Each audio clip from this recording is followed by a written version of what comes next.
and those of you who may be listening on the internet, it's obviously not Zechariah, and I hope you're not too disappointed. But what happened was this: I determined that with the news that's going on in the world at the moment, that I would have a current affairs, at least a preface to the study. But brothers and sisters, the more I went into that, I must say to you, I was moved to the depths of my soul. I have never, ever, ever seen such signs as we've seen in this past week. Two of the most significant moves I think we'll ever see before the coming of the Lord Jesus Christ. And this week, when I picked up, I don't get the Australian, but my son gave me a copy of the Australian. I turned up an article, a full-page article, which I will be illustrating up here on the screen. And I looked down, and I wouldn't have been surprised, brothers and sisters, if I read down the bottom that the correspondent was John Thomas, MD. It wouldn't have surprised me. It was unbelievable what's in that article. And I want to relate that to you tonight. And I want you to follow it very carefully. I've got no notes here. They're all going to be up on the screen for you to see. And I want you to follow this with me very carefully, brothers and sisters, because we're on the edge of destiny. Now, I know that that's been said 1,000 times. And I myself would be one of the chief critics of brethren who excite our brothers and sisters only to see disappointment come. I don't want to do that, brothers and sisters. But at the depths of my soul, I believe we're nearly there. When you see what's happening in the world at the moment in two areas, it is absolutely staggering, brothers and sisters. It is absolutely staggering to see what's going on. And I believe we're seeing the moves that we were looking for years, definite moves in the right direction. And they can't go back on them. They're going to be pulled in that direction, brothers and sisters, and hell and heaven will never, ever stop them. Nothing's going to stop this. And we're going to see, I believe, the development of Bible prophecy like we've never seen, and we're going to get our bags packed for Sinai, brothers and sisters, because it's here. This is my earnest belief. And we've waited and waited and waited for this day, and I feel that we're on the threshold of it, brothers and sisters, and we're going to see this world changed. And there wouldn't be a brother and sister in this hall or who is listening to me on internet who doesn't share my sentiments that we long to see him, brothers and sisters. He's the only one that can fulfill our dreams, the dreams of a new world, of someone to take charge of this stupid, idiotic, evil world and bring it to its senses, and to help the poor and the needy, to rescue those people who are in desperate situation and children who are starving. We're dying for him to come. We're living for him to come, brothers and sisters. And to see these things happening is a thrill beyond this description. I pass on the regards of Brother Bob and Sister Margaret Baker tonight. He rang me just before I left home. He's looking on the internet tonight. He's watching me and he's hearing me, and he's probably seeing you people in the hall. They're not well, Bob and Margaret, and we pray for their recovery. Now, brothers and sisters, look what's happening. The Ukraine. This is the headlines of a full-page article in the Australian. Resisting the Russian bear. Do you know what that's all about? It's all about the election of a new president in the Ukraine, in the capital Kiev. And the population were expecting him to take that nation to a road of prosperity. And prosperity for them meant westward, Europe. But what they didn't know, brothers and sisters, that he was a stool pigeon of Putin. He was Putin's man. And when the opportunity came for Ukraine to enter into the common market, he turned it down in favour of Russia. And the streets are full of violent people. Because they know, brothers and sisters, there's no future in that northern empire up there. There's a future in Europe for them. And they are out in those streets, and they're still out on those streets, and it's becoming a desperate situation. That's what that's all about. But I want to show you some of the comments of the man who wrote this article. They are extraordinary comments, brothers and sisters. But first of all, for those of you who may not know the region, there is Ukraine. It sits, of course, on the north side of the Black Sea, and right underneath is Turkey. And of course you can see Soviet Russia there up in the north. That's the situation as it stands. Now look, what Brother Thomas said was this: the future movements of Russia are notable signs of the times. There's only several directions Russia can go with this issue. They've got to come down into the Ukraine. They want to take that into Europe to satisfy the demands. They want to take Turkey and they want to take Israel. And that's exactly what Brother Thomas said the movements they would make. That involvement there with the Ukraine and Kiev, the capital of Ukraine, can only take them in those directions. The things which will come out, brothers and sisters, of this situation will demand that sort of movement. There's no doubt about that at all. Now here's what Brother Thomas said. You've read these words 100 times, but I want to highlight a couple to you, and I want to show you what this article says about what Brother Thomas makes reference here. You would think that the same man wrote it. The future movements of Russia are notable signs of the times because they are predicted in the scriptures of truth.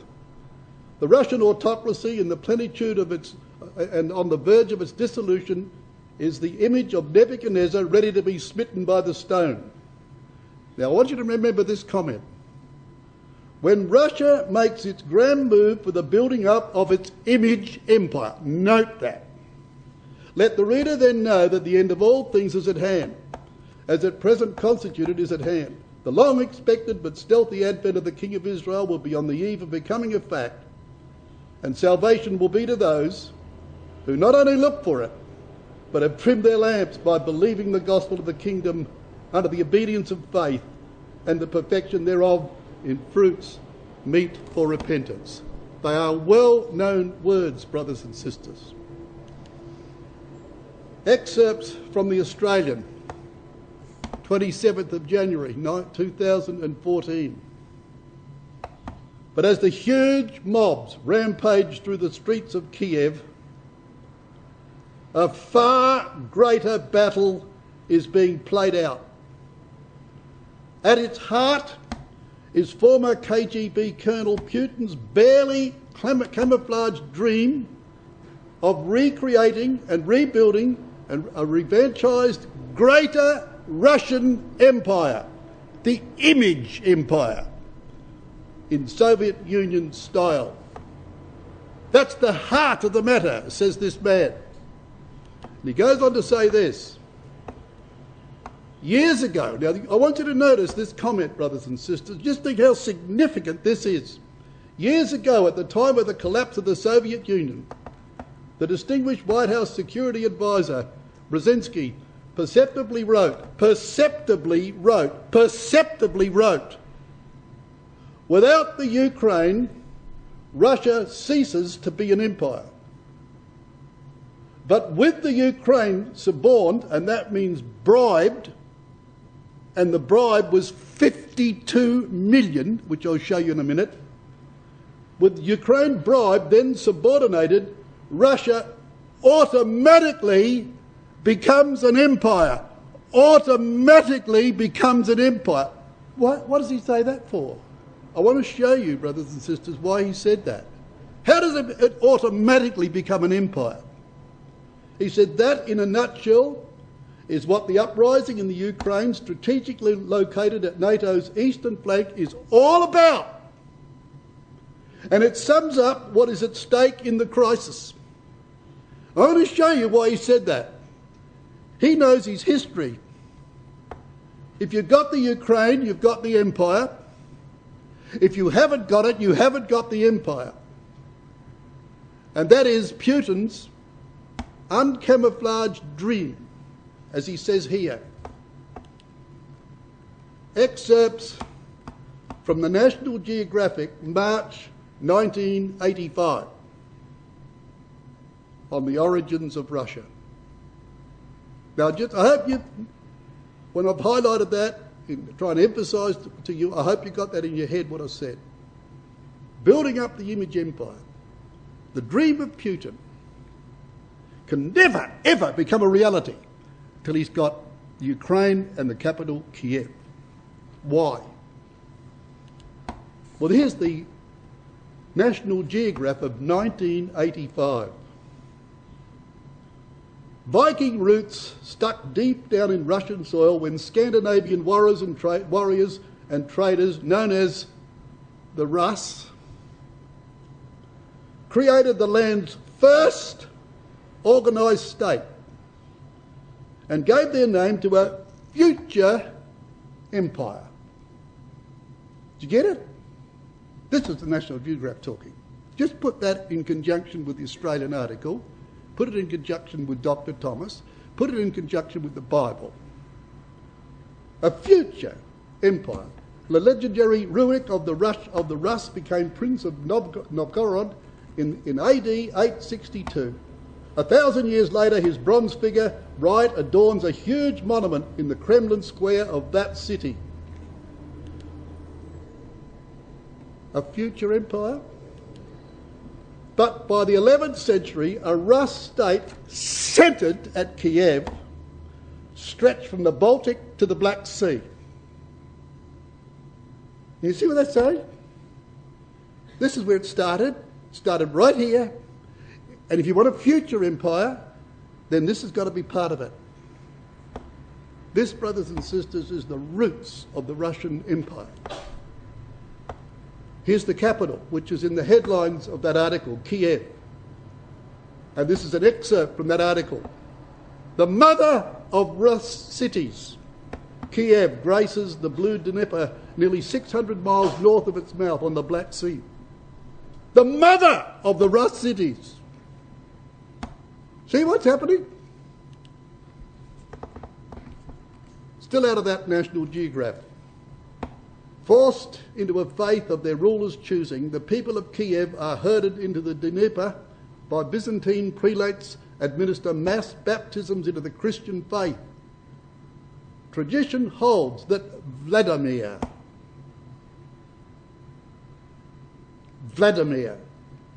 we've got a Vladimir in the world today, a prince of Rus. And this Prince of Rus dynasty later canonised for converting the Kievan Rus to Christianity. Prince of Rus. The National Geographic even got the title right.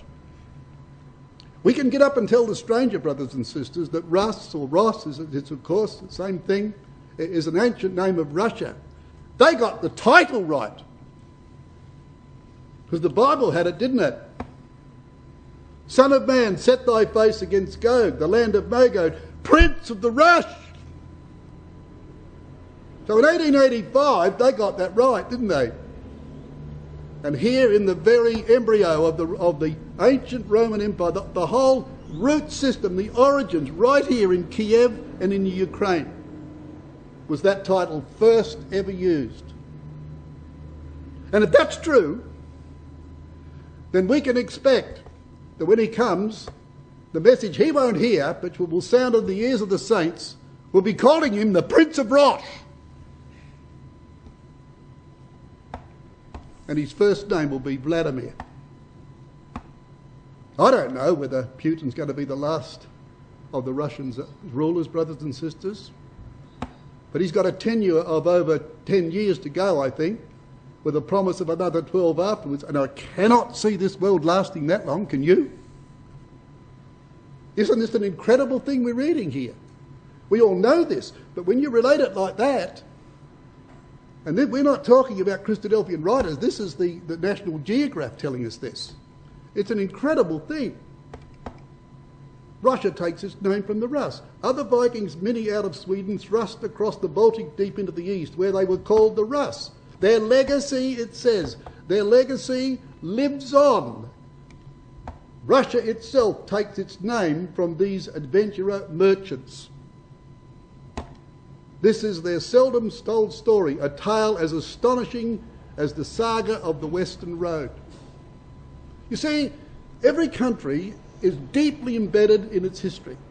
The roots of that history go down the ground, the country grows out of it, and we know about the British Empire, we know about a lot of things that relate to our nation here, although we're of course not related to any great empire. But the Russians are related, brothers and sisters. Deep down they are related. And it's part of Putin's dream.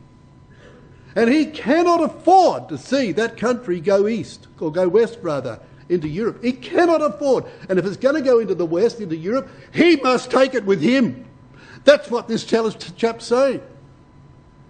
He's saying if he's got any sort of a dream about this Russian Empire, he must take the Ukraine with him.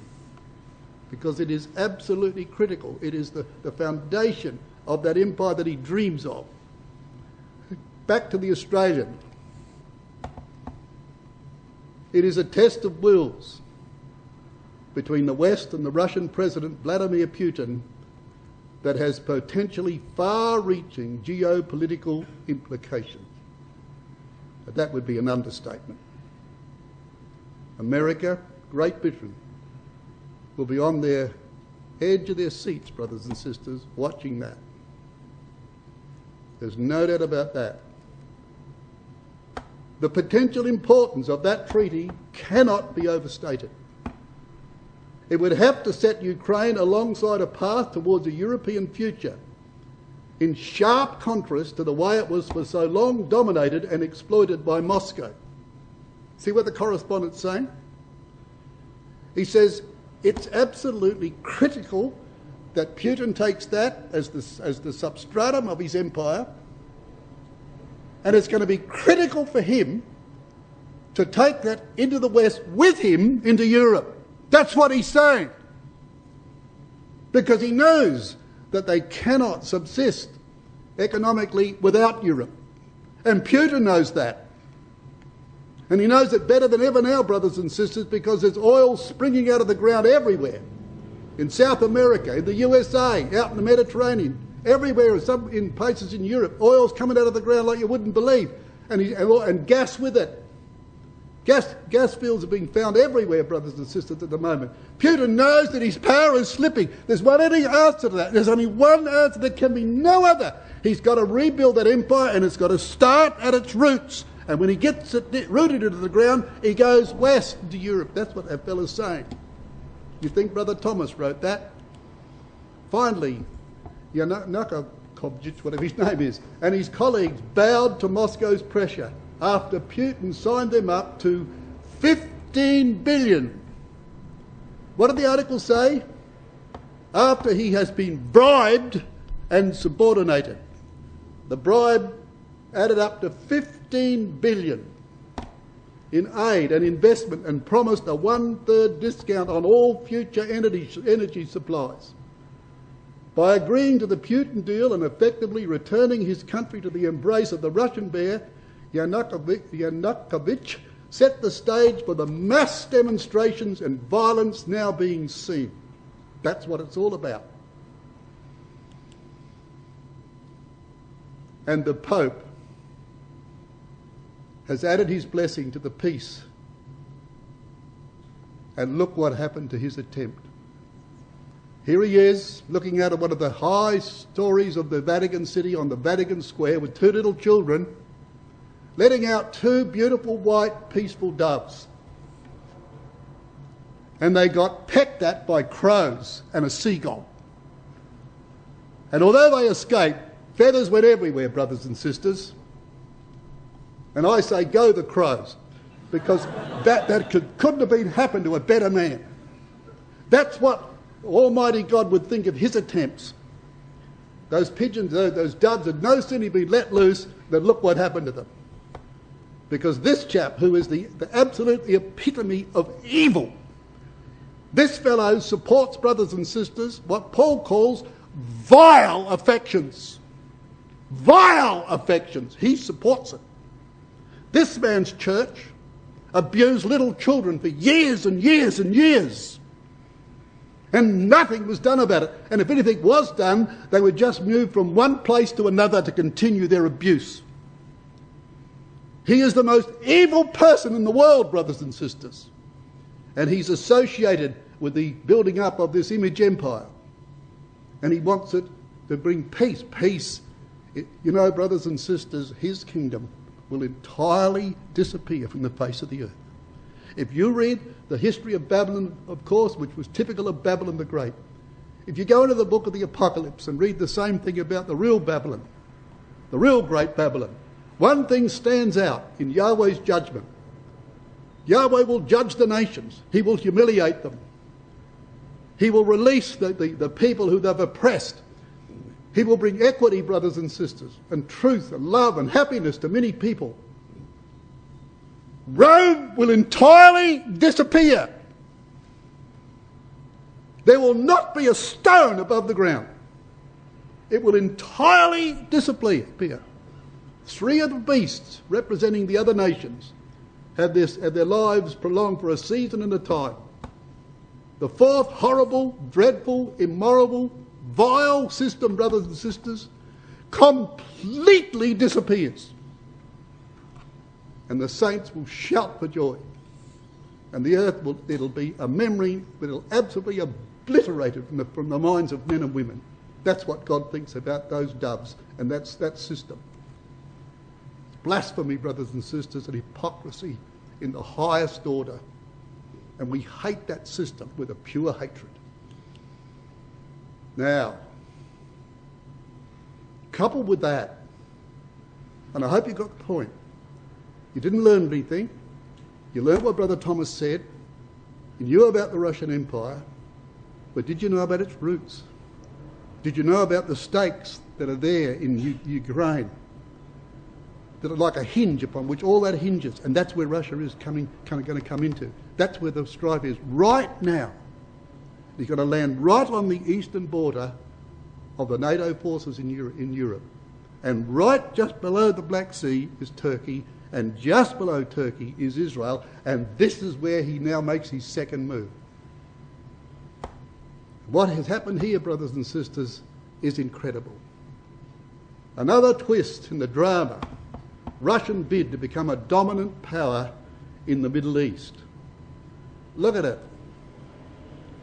Sitting there, Mahmoud Abbas and Vladimir Putin, meeting in Moscow, January 2040, just a few days ago.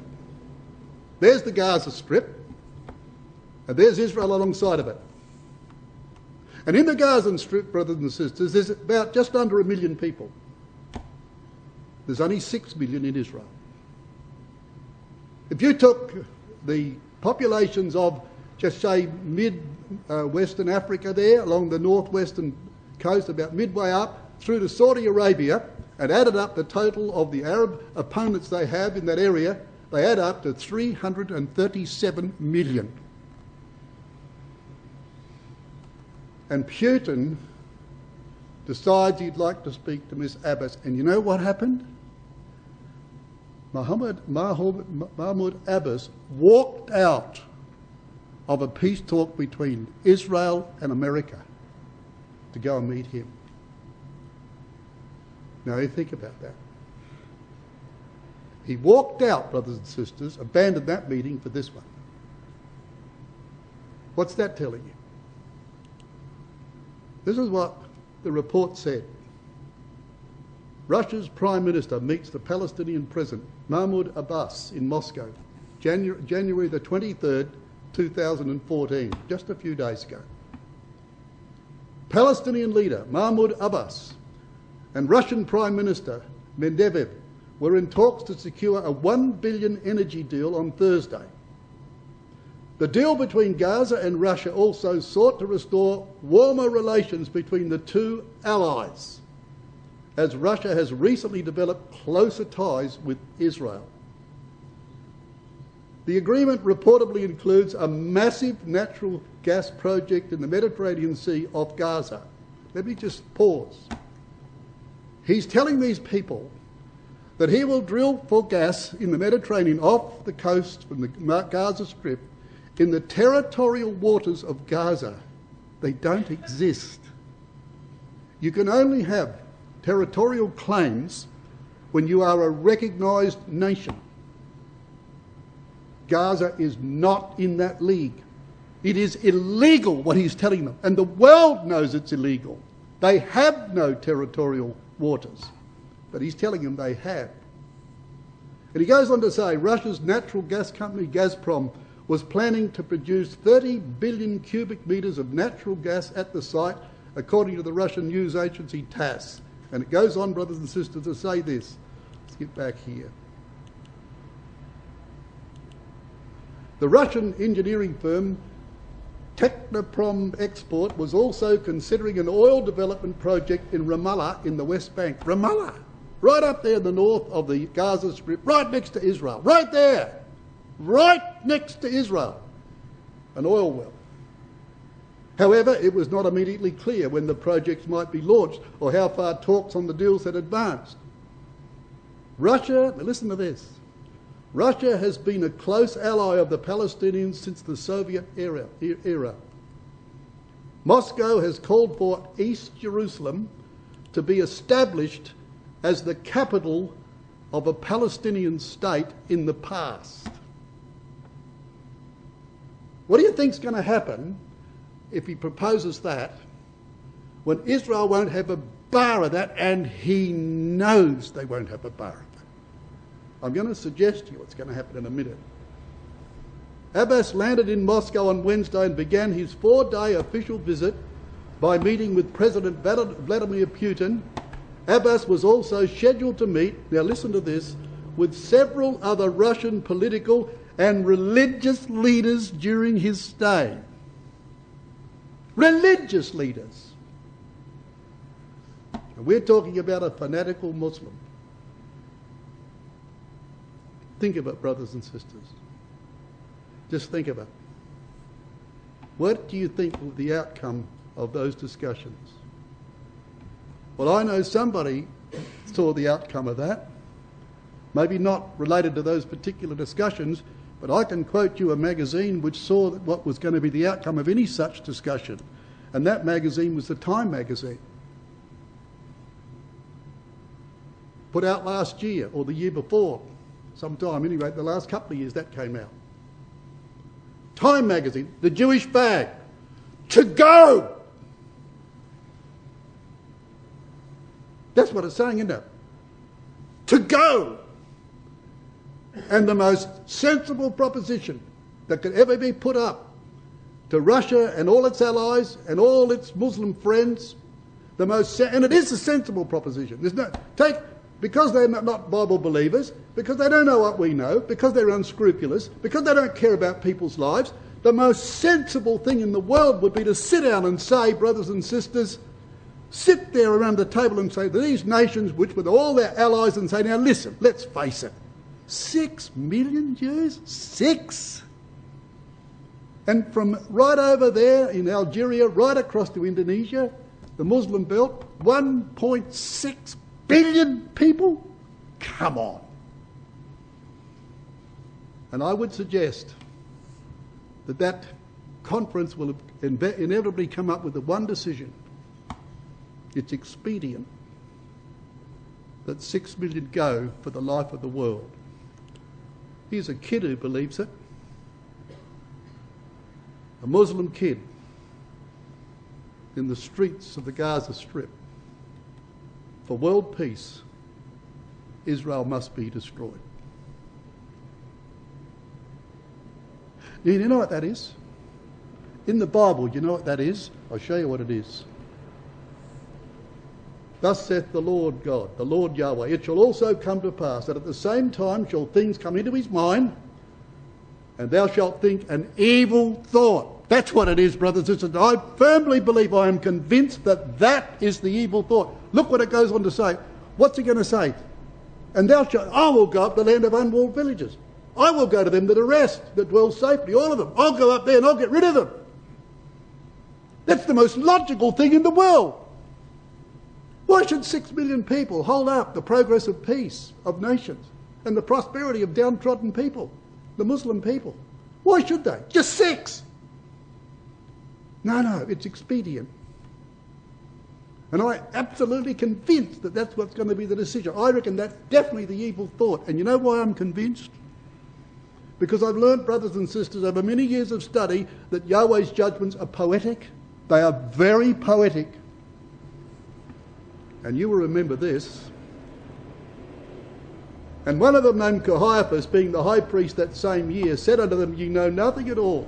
In other words, there's no other solution.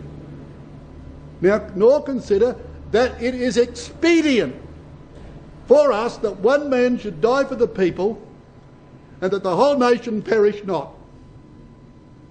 In that brute's mind, who had no morals, couldn't care less about the Son of God, puffed up with his pride and his ambitions, brothers and sisters, that was the most logical thing in the world to say. Why should this carpenter from Nazareth stand in the way of us and invoke the Roman opposition and destroy our nation? Isn't it better to just get rid of him? And here's Yahweh's poetic justice, brothers and sisters. And he will rescue that people when 2/3 of them are gone. And their blood is spilt out on the soils of Israel and of Palestine. And Russian boots trampling on them. He'll leave it to the last minute and rescue them, which he didn't rescue his son. His son went all the way because of the righteousness of God to declare that flesh profits nothing.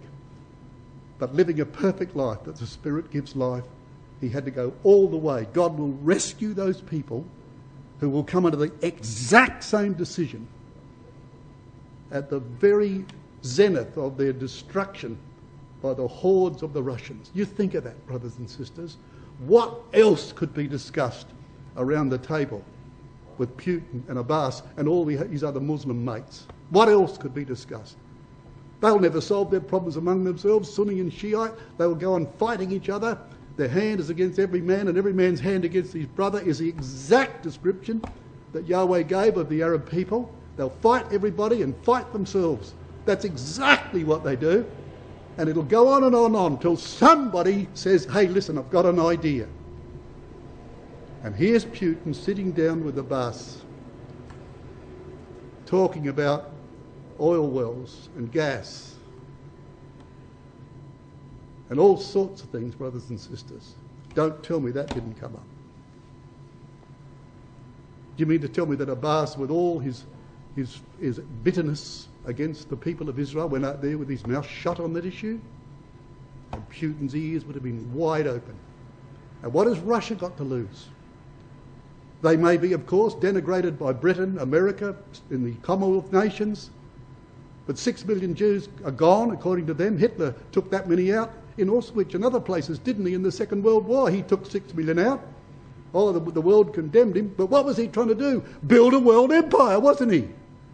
The way to the world empire is to get rid of the Jews. Isn't that the way? Well, he's going to see that. And he's going to see, well, darn what the Commonwealth nations say. Darn what America says. He will be applauded by 1.6 billion people. And the most populous nation of all of them is 400 miles from our border in the north. It's Indonesia. And they will throw their hands up in the air and cheer. But it won't happen. He will nearly achieve that. But it won't happen. And we know why, brothers and sisters. Because of the stealthy advent of the King of Israel, which I believe is on the eve of becoming a fact. Russia's not dabbling at the edges. Russia's being dragged into the very vortex of those prophecies, right to the centre and origin of those prophecies. Understand what I'm saying? It's not that we discovered anything new, that we haven't been taught by Brother Thomas, but now we are the living witnesses of him being drawn into the absolute vortex and foundation roots of the ancient Russian Empire. Understand that? See how important that is, brothers and sisters? This is not just a small movement in one way or the other. This is a major step. And I believe when Russia gets... They cannot afford Ukraine to be lost. And when they get in there, they're going to become entrenched and they will not be going out. To go out would be a bit failure, back into the confines of Russia. Everybody's got gas and oil now. Who cares about Gazprom? And Putin's dreams all fade into history and Obama becomes the champion of the world. There's no way Putin will allow that. He's too proud for that, brothers and sisters. This I believe, the scriptures has caught him. He doesn't know that. But it's caught him.